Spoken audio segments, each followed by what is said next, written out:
Bom dia a todos, meu nome é Douglas, eu trabalho na Prefeitura do município de São Paulo, lá na parte da tributação, na Subsecretaria da Receita Municipal, e o assunto que eu mais mexo é com o ITBI. A gente tenta, digamos assim, se virar com os reveses que sobrevêm. Aqui a gente vai tentar também, em pouco tempo, fazer uma abordagem geral de dois temas, que é a questão da base de cálculo e depois a questão do tal do excesso na integralização de capital, que também é um tema bem polêmico e com bastante repercussões. E aí também vocês sintam à vontade para interromper e perguntarem, fiquem à vontade aí.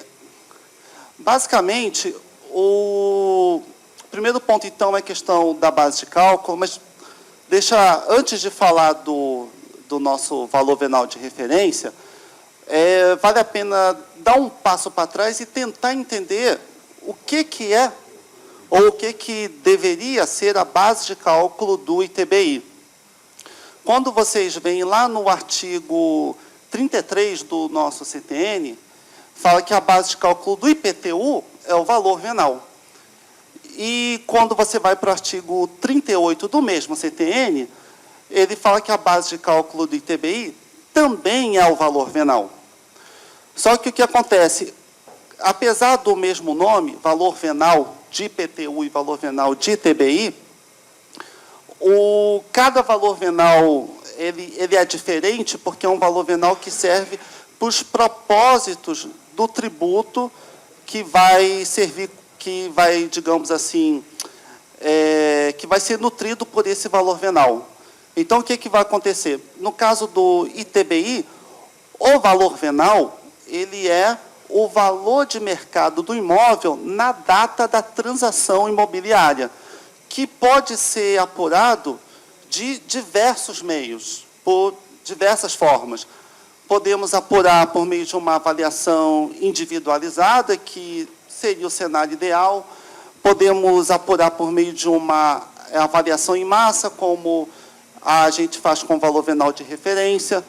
Podemos aceitar o próprio valor de transação declarado pelo contribuinte, seja qual for o caso, ou o valor de transação, ou o valor de uma avaliação individualizada, ou o valor de uma avaliação em massa, qualquer um deles pode servir como valor venal. Qualquer um deles pode ser o valor que vai nutrir a base de cálculo do imposto.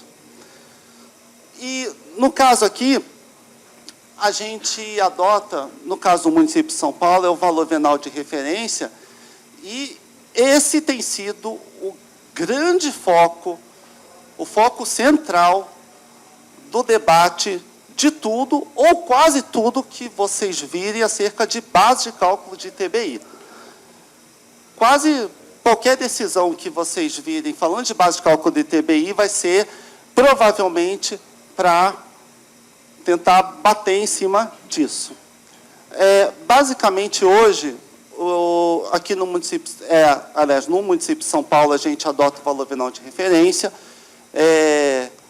Ele está em vigor, ele ainda é adotado.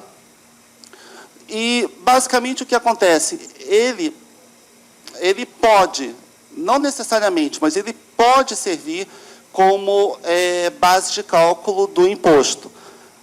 Na nossa atual legislação, no caso, no regulamento do ITBI, que vai dispor não sobre o que é a base de cálculo, mas sobre o método de apuração de base de cálculo, que é justamente aquela diferença entre base de cálculo e base calculada. O VVR hoje, como é que está a situação dele? Ele tem uma presunção relativa de ser a base de cálculo do ITBI, podendo se afastar em algumas hipóteses. Uma delas, e a principal, é quando o valor de transação for superior, mas também o VVR ele é afastado quando é apurado algum outro valor, seja em virtude de alguma avaliação especial, seja em virtude de um arbitramento. Mas, fora essas hipóteses, o VVR ele tem a presunção relativa de ser a base de cálculo. Como, na verdade, na maioria das hipóteses em que o VVR é afastado, quando o valor de transação é superior, o VVR, então, ele fica funcionando na prática como se fosse um piso mínimo para fins de base de cálculo. Ele foi introduzido em 2005 com o decreto 46228 e depois foi ratificado com a lei 14256 lá no final de 2006. E, na maioria dos casos, hoje o VVR ele é maior do que o valor venal para fins de IPTU. Não necessariamente, mas, na maioria das vezes, o VVR ele é maior. E o que acontece? Quando o valor venal de referência ele é apresentado para o contribuinte, e hoje, na verdade, ele pode ser livremente consultado. Tem dentro da página lá do ITBI, no site da Prefeitura, qualquer pessoa pode colocar o número do cadastro do IPTU e a data e vai poder visualizar qual é o valor venal de referência para aquele imóvel e data.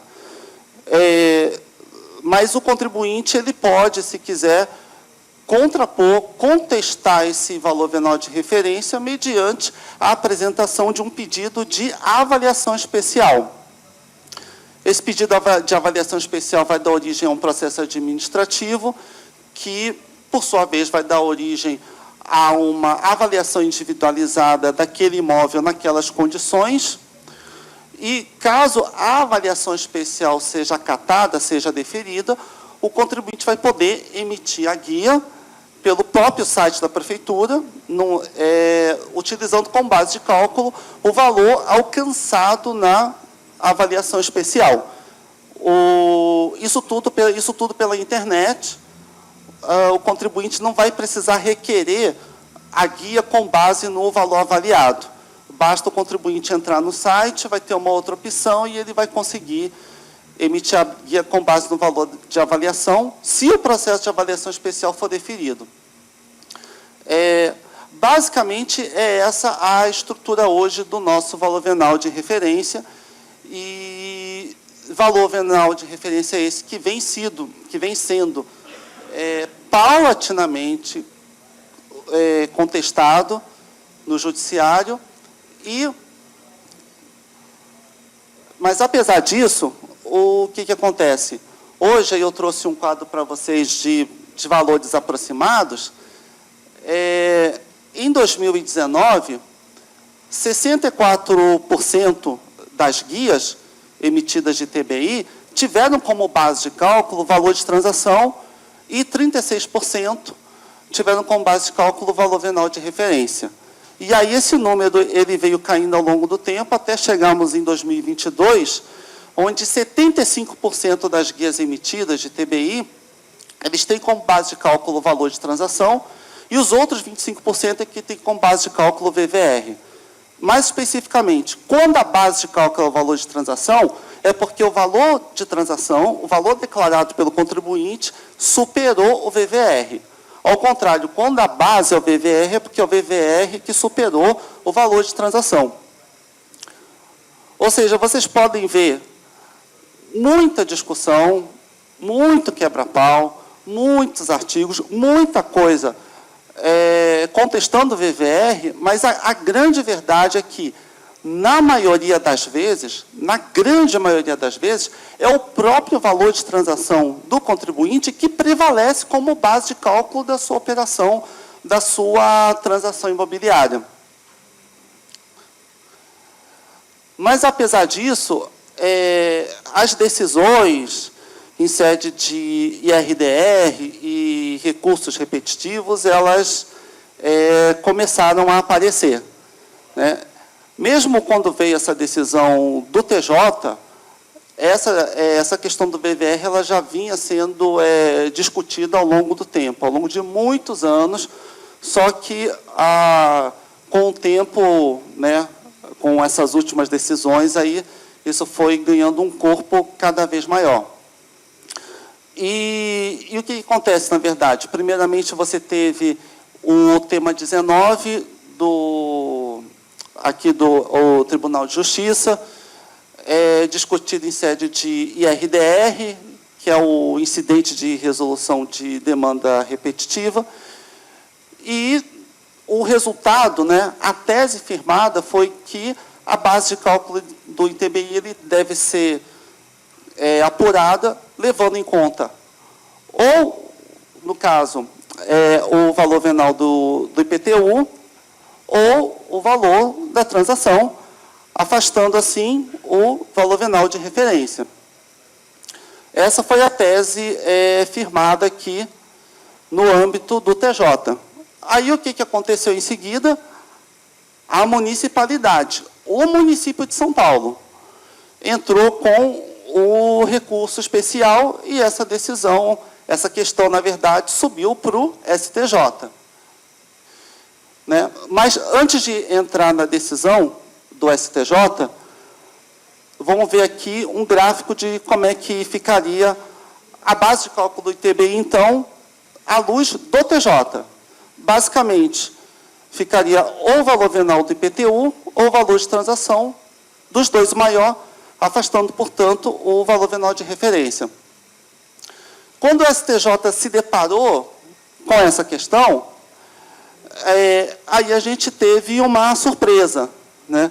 O STJ ele já adotava há tempos essa posição de que valor venal para fins de IPTU não é sinônimo de valor venal para fins de TBI, porque são tributos diferentes que incidem sobre circunstâncias diferentes. Uma coisa é o valor venal para você tributar patrimônio, outra coisa é o valor venal para você tributar uma transmissão imobiliária. Né? Então, esses valores venais, eles são, para IPTU e para ITBI, eles são diferentes, isso o STJ já tinha bem consolidado, mas aí a gente se deparou com essa surpresa aqui, né, na tese firmada pelo STJ, dizendo basicamente que o município ele não pode fixar, né, unilateralmente a base de cálculo, né, e que o valor de transação,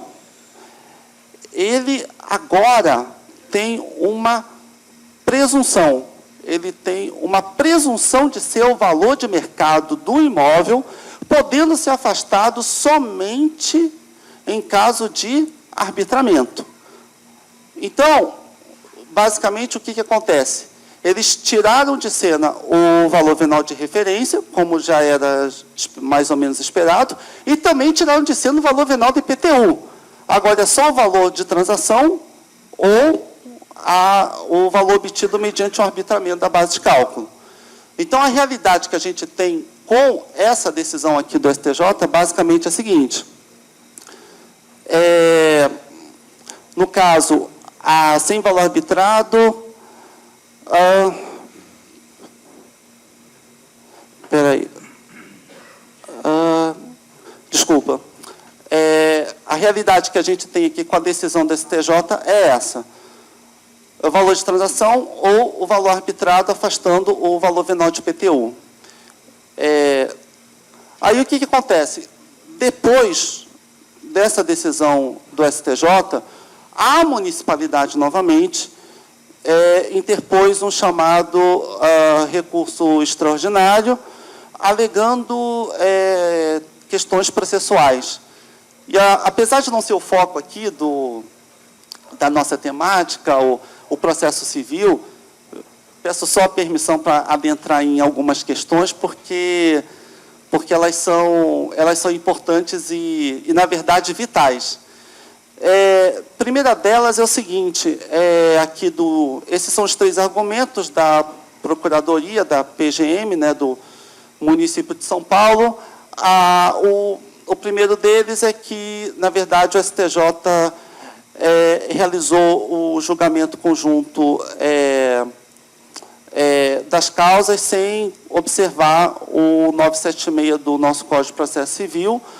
Ou seja, o caso, ele, na verdade, proferiu a tese sem julgar definitivamente os casos acobertados dentro dessa temática. E o segundo, agora o destaque vai para os itens B e C. O que acontece? Item B.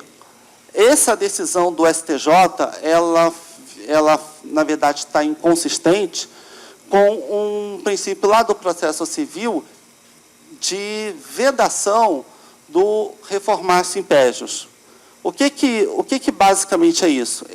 É um princípio, na verdade, que ele é implícito no nosso direito processual, mas apesar de ser um princípio implícito, que não está expresso, né, em nenhuma lei, em nenhuma norma escrita, ele é amplamente aceito e afirmado pela nossa doutrina.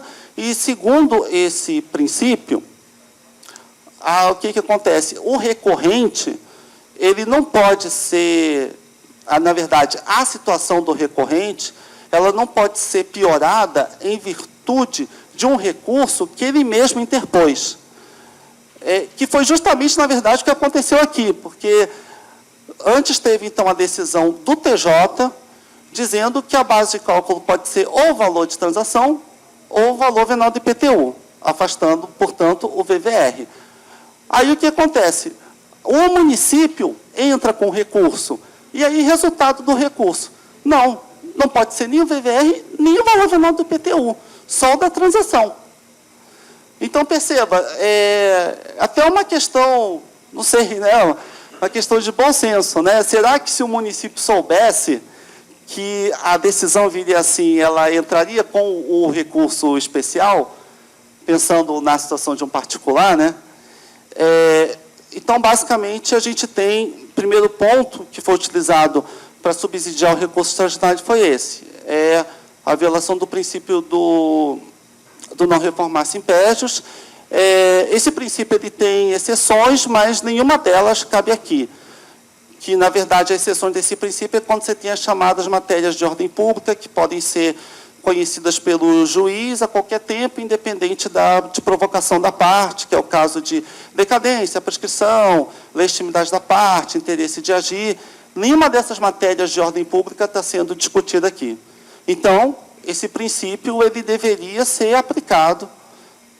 E não afasta o princípio o fato de ser a sistemática de recursos repetitivos ou de julgamento coletivo de diversas ações, versando sobre idêntica matéria. Os princípios processuais continuam os mesmos. E também eu destaquei no item C a violação de, na verdade, um outro princípio, que é o princípio da congruência ou a distrição. Aí, se depois vocês tiverem curiosidade, esse princípio processual ele está, sim, positivado do nosso ordenamento jurídico, lá no artigo 492 do Código de Processo Civil, segundo o qual nenhum juiz pode proferir decisão de natureza diversa da pedida, nem pode condenar a parte em montante superior ou em objeto diverso daquilo que lhe foi demandado. Ou seja, basicamente, qualquer decisão, ela tem que ser, aliás, qualquer decisão, ela tem que responder unicamente ao que o autor pediu, nos termos em que o autor pediu. E, nesse caso, isso daqui, aparentemente, não foi respeitado, porque o que o autor pediu originalmente, nessa ação, foi para afastar o VVR, podendo adotar o valor de transação, o valor venal do IPTU, enfim. E o que o STJ fez foi ir além do que o autor pediu, né? A gente teria aqui a princípio, a chamada decisão extra petita. Também esse princípio da congruência, a distrição, ele tem também exceções, que nenhuma delas cabe aqui, né? O juiz pode conceder ou dar um direito diverso ao que o autor pediu, em caso de pedidos implícitos, ou quando você tiver fungibilidade de ações, mas nenhuma dessas exceções cabe aqui. E, inicialmente, o segmento, né, do recurso extraordinário ele foi negado, mas aí o município de São Paulo entrou com um agravo próprio para isso, e aí ele subiu para o STF e foi conhecido, e, na verdade, estamos aguardando agora, né, o julgamento de mérito dessa pauta, né? Então, como vocês podem ver, essa decisão do STJ, apesar de ser bem veiculada, né, apesar de ser bem propagada, ela não está transitada em julgado. Ela não representa o cenário definitivo da base de cálculo do ITBI, né, no judiciário brasileiro, nem tampouco na administração tributária. Mas, apesar disso, apesar de tudo isso, a gente tem noção, a gente tem ciência do peso que esse tema, que essa tese firmada pelo STJ tem. A gente tem consciência de que já em diversas ações judiciais contestando o VVR, já essa tese do STJ está sendo utilizado como precedente ou como subsídio para nutrir o pedido da pessoa, né? A gente tem consciência de tudo isso. E aí o que acontece? Considerando isso tudo, a gente promoveu recentemente uma alteração, pelo menos na nossa legislação municipal, na nossa lei municipal, já seguindo o que vários outros municípios adotam, que é o de afastar o valor venal de referência para fins de arrematação. Tá? Então, hoje, na verdade, para arrematações ocorridas após a entrada em vigor dessa lei, então a gente está falando de arrematações posteriores a 30 de março de 2023, que essa lei levou 90 dias para entrar em vigor. Em caso de arrematação, o VVR já não é mais colocado como piso mínimo para tributação. Isso no próprio sistema, quando hoje a pessoa vai emitir uma guia para arrematação, o sistema já não vai mais buscar o VVR como referência mínima. Então, a guia já vai sair com base no próprio valor de transação que a pessoa declarou. Tá? Eu acho que deixa eu só ver aqui. Sim. E por que só para arrematação e não para as outras tantas transações imobiliárias, né? Compra e venda, permuta, dação em pagamento, realização de capital? Por que só para arrematação? Basicamente, e aí a gente utilizou como subsídio o parecer da Brasf, né, na pessoa do Ricardo Almeida, dizendo que, na verdade, a discussão dessa tese que nutriu esse posicionamento do STJ, ele, na verdade, levou em conta somente casos de arrematação. Portanto, isso que o STJ decidiu, afastando o valor venal de referência e o valor venal do IPTU, nessa leitura seria aplicado somente para as arrematações em astas públicas, já que foram somente esses casos que foram objeto da análise conjunta e, portanto, da decisão conjunta. Tá? E, por conseguinte, para as outras naturezas de transação, a gente, no momento, aplica o VVR. E estamos aguardando aí a decisão do Supremo em relação a essa questão toda. Um outro ponto que, se der tempo, eu vou adentrar, é a questão do excesso na integralização de capital, que é um negócio também que causa bastante polêmica, não é tão simples de entender, que é basicamente o seguinte, né? Na verdade, a gente teve uma decisão, né, foi do tema 796, segundo o qual o STF disse que o valor do imóvel que superar o capital integralizado, ele está sujeito à tributação do ITBI. E aí, como o STF firmou, né, essa tese em sede de repercussão geral, no município de São Paulo nós adotamos, nós incorporamos essa tese mediante esse parecer normativo, tá? Que, na verdade, ele é aplicado para, pelo menos no município de São Paulo, para transações, para fatos geradores ocorridos após 25 de maio de 2021. Tá? Como é que funciona isso na prática, hoje, no site, né? Para quem vai se deparar com essa situação?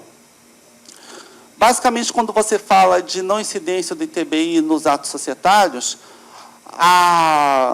no caso da Prefeitura de São Paulo, a pessoa pode obter eletronicamente uma chamada declaração de não incidência por um sistema chamado GBF, que é a gestão de benefícios fiscais.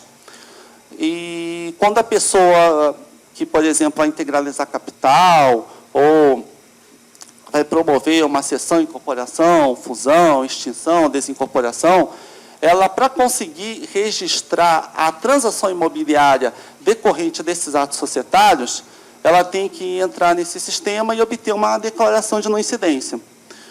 Se o assunto for a integralização de capital, o sistema ele vai fornecer normalmente a declaração de não incidência e vai estar na própria declaração um aviso dizendo que se o valor do imóvel superar o valor do capital integralizado, ele tem que promover o recolhimento do excesso, e aí vai estar lá um link para a pessoa ir numa outra parte do nosso site, que vai calcular automaticamente o excesso, levando em conta a diferença entre o valor venal de referência e o valor declarado pelo contribuinte no contrato social ou na alteração contratual.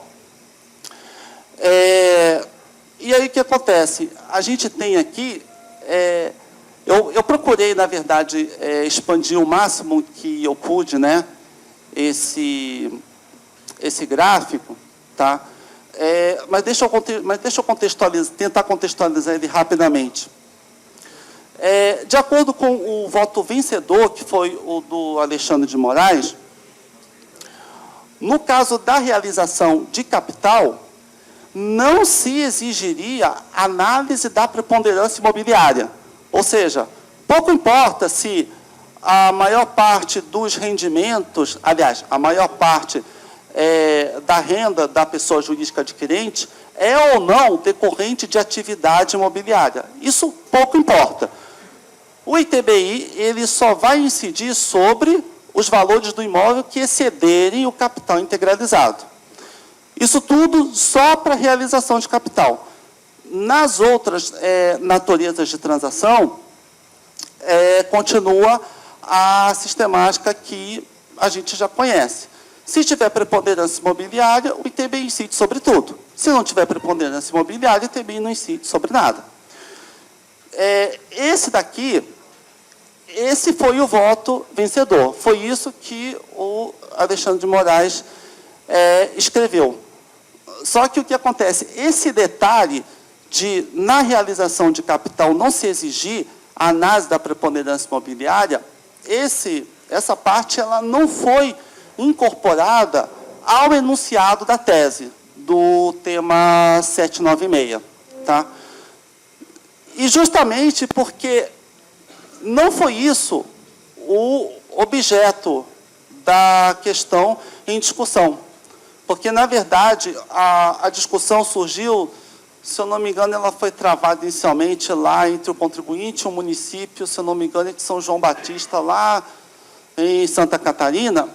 E na discussão que foi travada, o que acontece? Você não tinha dúvida sobre a preponderância imobiliária. Não era isso que estava sendo discutido. Tanto o contribuinte como o fisco municipal de lá, eles estavam concordes no sentido de que tinha, né, na verdade, desculpa, estavam concordes no sentido de que, na verdade, não tinha a preponderância imobiliária. A discussão era só se o ITBI incidia sobre o excesso somente, né, ou se não incidia sobre nada. E, no caso particular, que ensejou a discussão, você tinha uma diferença muito grande entre o valor declarado do imóvel na integralização de capital e o valor de mercado daquele imóvel. Estou falando aqui, o valor de mercado ultrapassava, era mais de 10 vezes o valor declarado. Só que, como as partes estavam concordes de que não tinha preponderância imobiliária, então, isso não foi o objeto da discussão. Não tendo sido esse o objeto da discussão, essa questão, embora colocada no voto vencedor, isso não foi incorporado à tese jurídica, né? E o que a gente, na verdade, agregou à nossa legislação municipal foi somente a tese de que o valor do imóvel que exceder o do capital, esse está sujeito à tributação de ITBI. Só que o que acontece? Essa questão, na verdade, lógico, ela foi levada à discussão, justamente para dizer que, no caso, na realização de capital, independente de ter você só tem a incidência sobre o excesso. Ou seja, sobre o valor do capital subscrito, você não tem mais incidência, né? Essa questão ela foi levada ao TJ, né, que já se pronunciou, dizendo que, na verdade, isso não está contido na tese de repercussão geral, né? E isso, na verdade, foi um argumento, isso foi chamado eu esqueci o nome agora, é um argumento de passagem, né? É um argumento de passagem, mas não foi o mérito da decisão discutida. Portanto, como ele não entrou no mérito da decisão discutida, então, esse pedaço ele não tem força vinculante, ele não faz parte da tese. Então, o TJ, ele, pelo menos aqui, ele já rejeitou esse ponto lá do voto vencedor. E aí, passado isso, a gente tem, então, agora, esse novo cenário, né? Para a gente, fatos geradores anteriores ao parecer normativo, a gente adota essa sistemática. Tem preponderância imobiliária, incide sobre tudo. Não tem preponderância imobiliária, não incide sobre nada. Para fatos geradores, ou seja, para negócios jurídicos, ou seja, para contratos sociais ou alterações contratuais celebrados após 25 de maio de 2021, a gente já tem essa nova configuração. Se for realização de capital, o que vai acontecer? Tem preponderância imobiliária, o ITBI incide sobre tudo, não tem preponderância imobiliária, não incide ITBI sobre o capital integralizado, incidindo sobre o ITBI sobre o valor que excedeu o capital. Nos outros atos societários, o ITBI incide sobre tudo se tiver preponderância imobiliária, não incide sobre nada se não tiver a preponderância imobiliária. E aí aqui eu já estou acabando, mas só para tentar pontuar também outros dois pontos que são bem importantes e discutidos. Um deles, que é o que se vive falando, né? Ah, mas o valor do imóvel para fins de integralização de capital é aquele da declaração do imposto de renda, né? Isso aqui tá na lei federal, né? Dizendo que o valor, a pessoa pode integralizar o capital mediante bem imóvel pelo valor declarado no imposto de renda. Só que o que acontece? Essa lei federal, ela não é uma lei nacional. Essa lei federal, ela não se aplica a todos os entes federativos. Ela, na verdade, se aplica só à União Federal por causa da matéria que ela trata. Ou ela trata só de imposto de renda e de contribuição social. Portanto, ela só se aplica a tributos federais. Em virtude disso, ela não pode ser exportada, ela não pode ser ampliada para tributos outros que não sejam os federais, como é o caso do ITBI. Tá? Claro. Tem uma dúvida com relação ao nosso município. Tá? Claro. São Paulo, eles passaram a cobrar esse excesso a partir de que vocês positivaram, mediante lei, essa cobrança do excesso, ou a decisão em si ela já teve aplicação direta? Na verdade, a gente não colocou em lei essa questão. Assim como também outros municípios que cobram o excesso na integralização também, os que a gente pesquisou, pelo menos, também não colocaram em lei. Na verdade, assim, desculpa, teve município que colocou em lei, teve outros municípios que não colocaram em lei. Se eu não me engano, Salvador acho que colocou em lei, mas Porto Alegre, por exemplo, cobra sem estar na lei. O que a gente fez foi o seguinte: a gente incorporou, a gente adotou o entendimento firmado pelo Supremo. E o instrumento mediante o qual a gente incorporou na nossa legislação o entendimento firmado pelo Supremo foi o parecer normativo. O parecer normativo. Mas isso daqui não quer dizer que está positivado em lei. A gente, na verdade, está interpretando essas situações da mesma maneira que o Supremo interpreta. E o parecer normativo foi só para sinalizar isso. Isso. E, na verdade, também, isso também foi discutido, porque como, na verdade, esse parecer normativo ele é uma daquelas normas exclusivamente interpretativas, ela pode retroagir para fatos geradores anteriores à publicação do parecer. Mas, nesse caso específico, a gente optou em não fazer isso por causa de uma particularidade do município de São Paulo, na qual o contribuinte ele não tinha meios de efetuar o recolhimento desse excesso na integralização. Então, na verdade, o que a gente fez aqui no ano de 2021, a decisão do Supremo saiu mais ou menos para março, abril de 2021, aí a gente olhou com lupa essa questão, implementamos no site um meio do contribuinte poder efetuar o recolhimento do excesso da integralização, e aí sim adentramos com o parecer normativo. Entendeu? Porque senão a gente ia cobrar multa e acréscimos de épocas em que o contribuinte não conseguiria recolher o valor do excesso no site. Então, esse foi o único exclusivo motivo do parecer não retroagir. Mas ele poderia perfeitamente retroagir a data da decisão do Supremo. Porque a gente só está acolhendo a interpretação deles. Tá?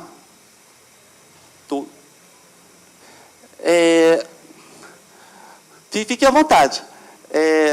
Também estou acabando, estou no último ponto aqui. Basicamente, a gente tem, então, essa questão que vocês vão ver também, quando pesquisarem sobre o tema, essa questão diuturna, dizendo que o valor do imóvel é o valor declarado, colocado lá na declaração do imposto de renda. Né? Só para contextualizar isso, o que isso significa? Imagina, por exemplo, eu comprei meu apartamento em 2007 por 100 mil. O apartamento é meu, comprei em 2007 por 100 mil, eu posso, tanto em todas as declarações do imposto de renda, pessoa física, eu posso colocar esse apartamento pelo seu valor histórico de 100 mil. Aí agora, 2023, né, vários anos depois, se eu integralizar esse imóvel no capital da empresa, em que eu vou entrar como sócio, hoje, apesar do valor de mercado do imóvel, por exemplo, poder ser 600 mil, 700 mil, eu posso integralizar pelos mesmos 100 mil. A legislação do imposto de renda me permite isso. Então, o contribuinte que faz isso, que integraliza o capital mediante bem imóvel por um valor histórico, não está infringindo legislação nenhuma. Não está fazendo nada de errado. A questão é que esses 100 mil, pelo qual a pessoa está integralizando, esse valor histórico, ele não pode servir de base de cálculo do ITBI, porque ele não é o valor de mercado do imóvel no momento em que a integralização está acontecendo. É só isso. Né? E aqui a gente já tem os posicionamentos acerca disso, do TJ. Tá? E a última coisa que a gente tem, essa questão aqui, talvez, de tudo que a gente está colocando, seja realmente a questão mais complexa, porque ela entra num detalhe, ao meu ver, muito minucioso do tema do 796, é o problema da reserva de capital. O que acontece? No caso originário, que foi julgado pelo STF, que deu origem à tese, né? O que aconteceu? A pessoa integralizou o capital, eu não me recordo exatamente os valores, mas vamos imaginar que tenha sido, integralizou o capital lá por 30 mil, utilizando um imóvel de 800 mil, né? Qual a diferença? No meu exemplo, 770 mil. Muito bem. 30 mil, que é a parte do imóvel relativo ao capital integralizado, a pessoa contabilizou como capital social. Os outros 770 mil, relativo ao valor do imóvel que excede o capital, foi contabilizado como reserva de capital. Essa é a realidade contábil do caso que foi submetido ao Supremo. Daí, como é um aspecto do caso concreto, o que também vai ser encontrado em muitos artigos, em muitas alegações? Vai dizer que essa tributação sobre o excesso na integralização, ela só se aplica para casos em que o valor excedente do imóvel for contabilizado como reserva de capital. Ou seja, se eu pegasse essa mesma realidade, integralizar um capital de 30 mil com um imóvel de 800 mil, se eu pegar o imóvel e eu contabilizar tudo como capital social, por exemplo, pronto. Eu já não teria a incidência do ITBI sobre o excesso na integralização. É o que muitos artigos, né, muita gente vai dizer.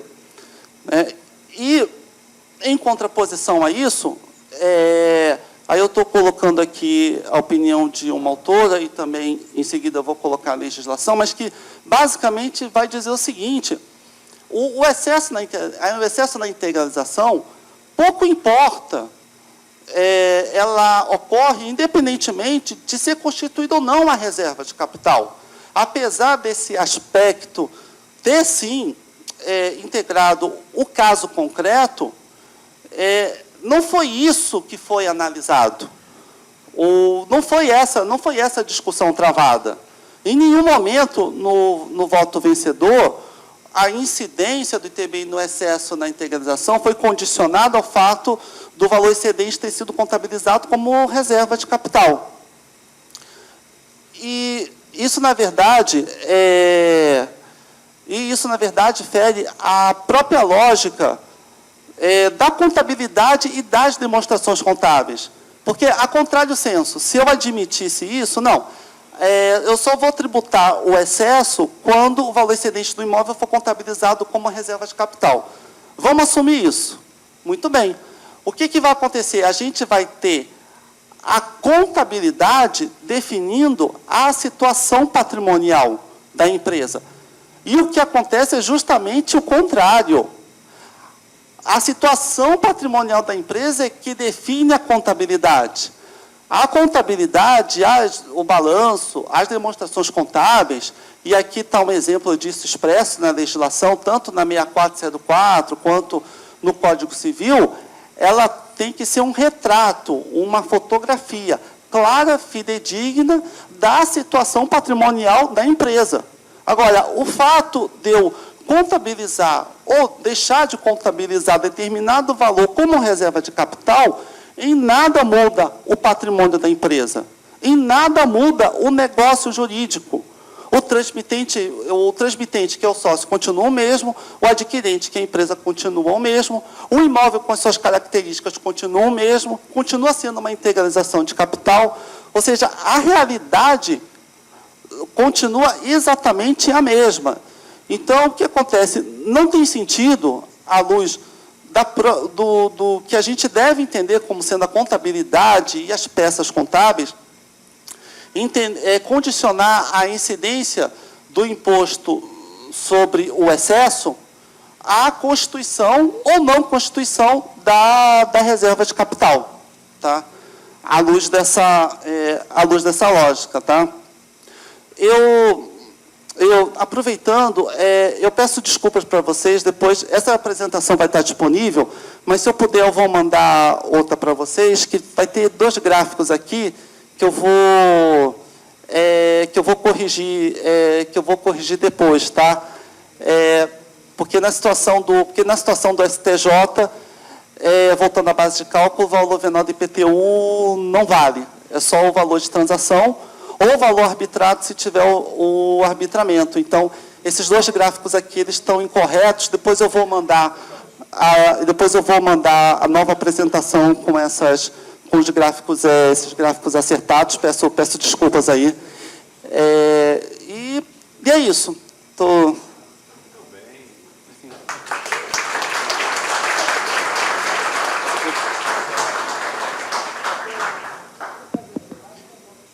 Pessoal, boa tarde já. Na verdade, ninguém almoçou ainda, então é bom dia. Pois é, eu quero, na verdade, aproveitar aqui para fazer um convite.